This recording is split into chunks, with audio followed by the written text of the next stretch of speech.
Ladies and gentlemen, the show starts in 3, 2, 1, go!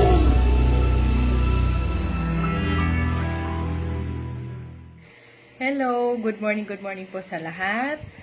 Sa akin pong mga ka-Easy Partners worldwide, sa amin pong very energetic and supportive mentor, founder po ng online training program OFW, Mentor Janet Bisares, and founder po ng online kabuhayan community, Sir Mark Placido Galingana, at sa lahat po ng OKC Executive Officers, viewers, good morning.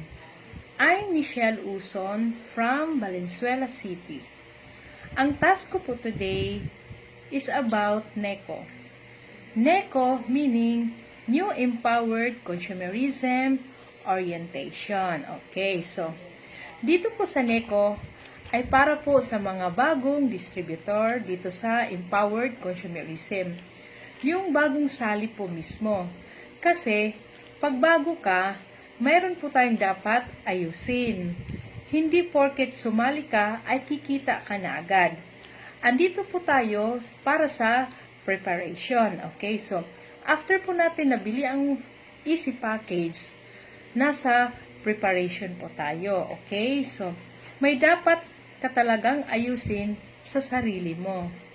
Ngayon, pag-uusapan po natin ang how and why of the business. Step by step kung paano gawin ang negosyo. Okay, so ready na po ba? Okay, so kailangan natin alamin ang how and why of the business. So, una, doubt and fear.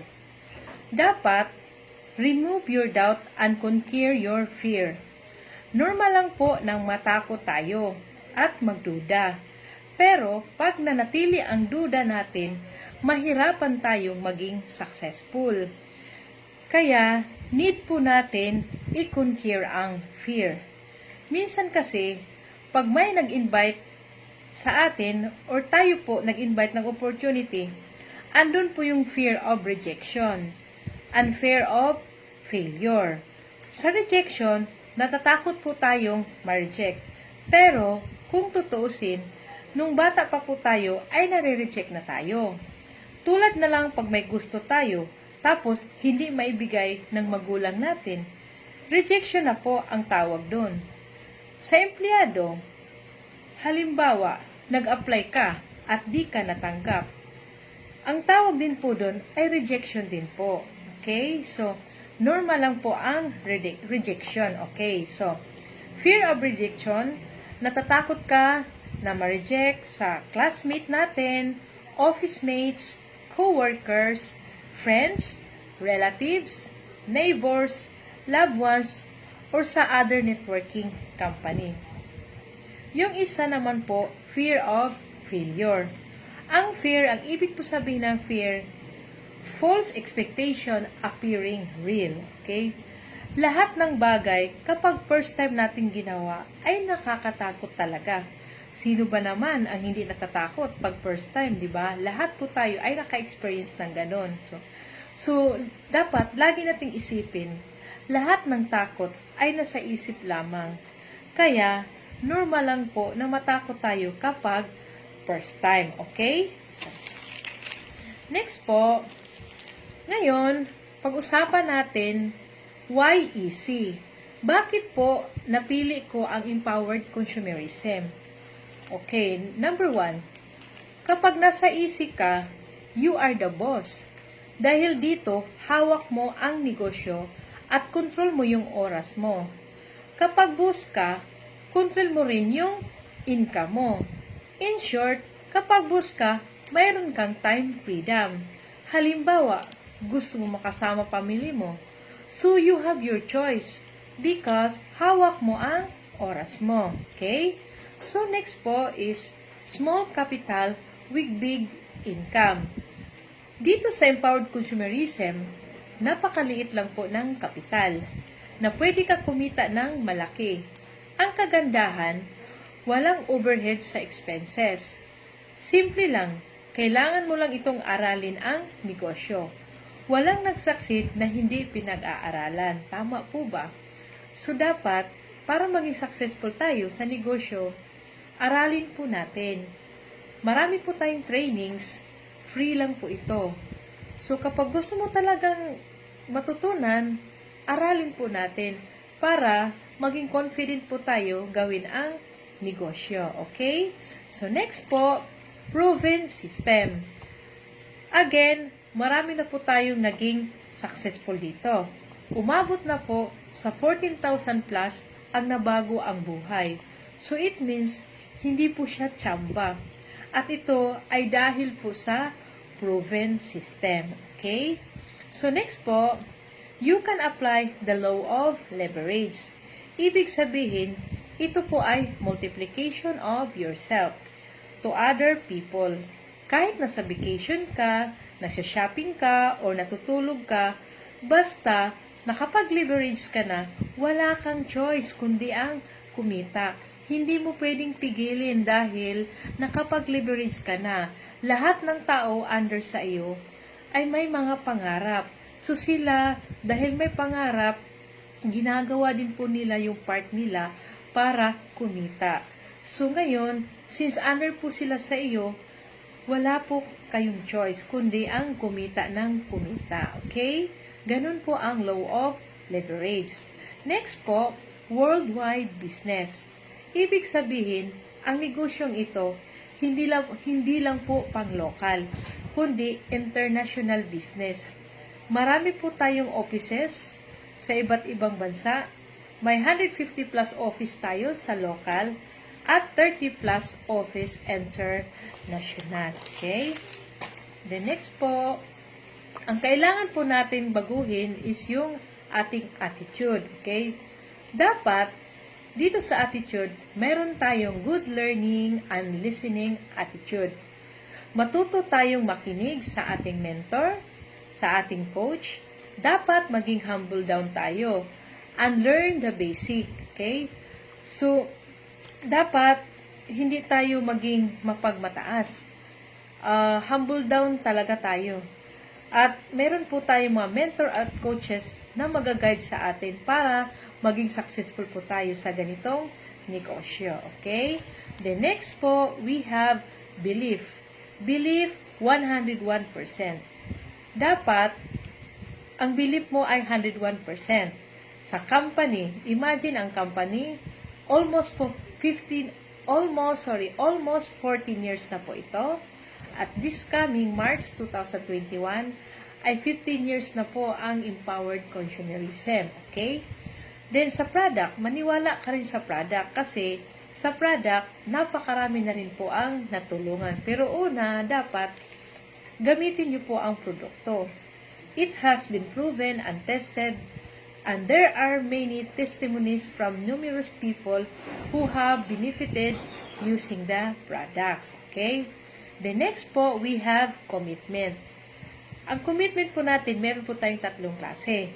Yung isa, I will try, I will do my best, I will do whatever it takes, okay? Yung iba, kapag sumali po sila, pagbago po sila sa negosyo, for only 3 to 6 months, ay gagawin po nila. Pag hindi po nila makuha ang goal nila, they easily quit, okay?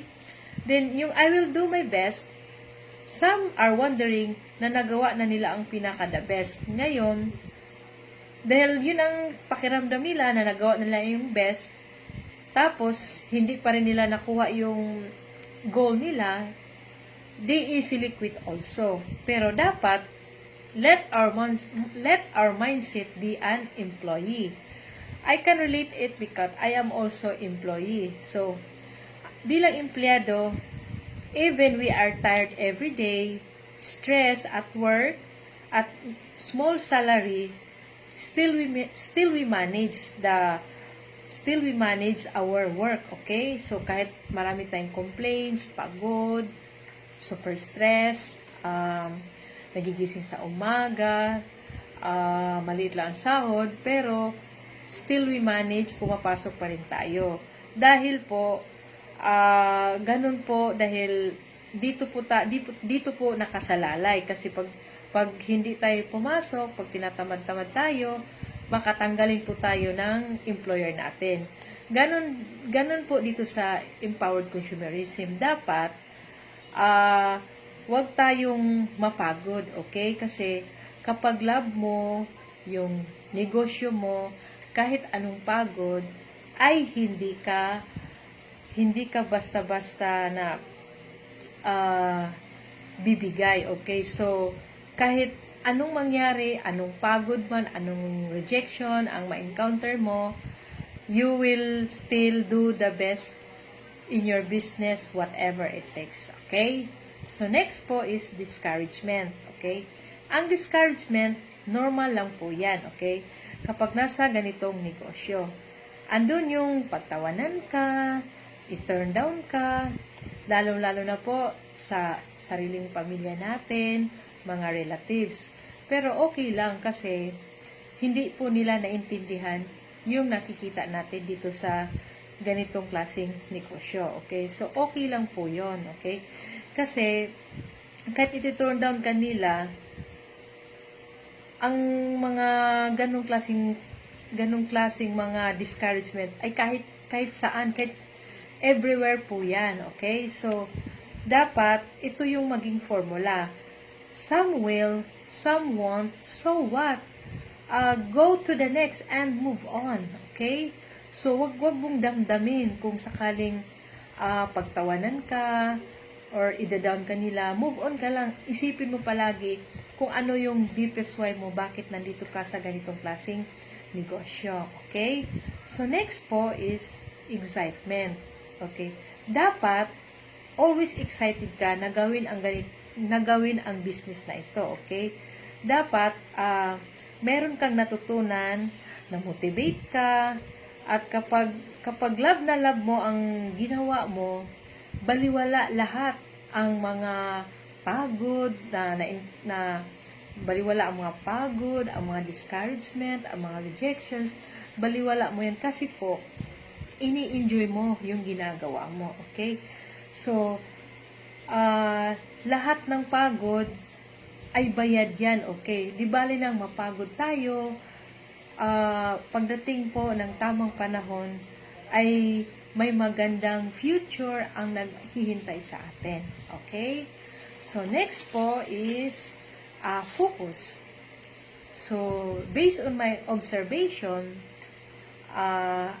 or based on my experience, dapat focus lang po tayo kung ano yung ginagawa natin ngayon. Okay? So, hindi natin pwedeng pagsabayin. Halimbawa, nag-empowered consumerism ka, tapos meron ka rin sinasalihan.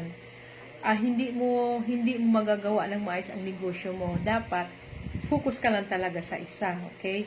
So, kung ano man yung mga negative people, do not entertain him. Okay? Do not entertain them. Okay? So, focus ka lang kung ano yung ginagawa mo. Okay? Kasi nga po, pag ini-entertain natin yung mga negative people, lalo kang madidistract, okay? So, again, do not entertain the negative people. So, dapat doon ka lang sa mga positibo. Tingnan mo yung palagi mga positibo at mga magandang bagay na mangyayari sa'yo kapag mag-focus ka lang sa ginagawa mo. Okay? So, last po is goals. Dapat, dito sa negosyong ito, mayroon kang tina-target na goals, okay? So, yung goals mo is dapat smart. Dapat maging smart yung goals natin, okay? So, smart meaning specific, measurable, attainable, realistic, and time-bound, okay? So, kailangan, ang ating goal ay tina-target natin dahil kung hindi natin tinatarget ang goal natin, hindi natin agad makukuha yung resulta. Okay? So, kung alam mo rin po ang i-handle ang goal mo, mabilis nating makuha ang resulta na gusto natin. Okay?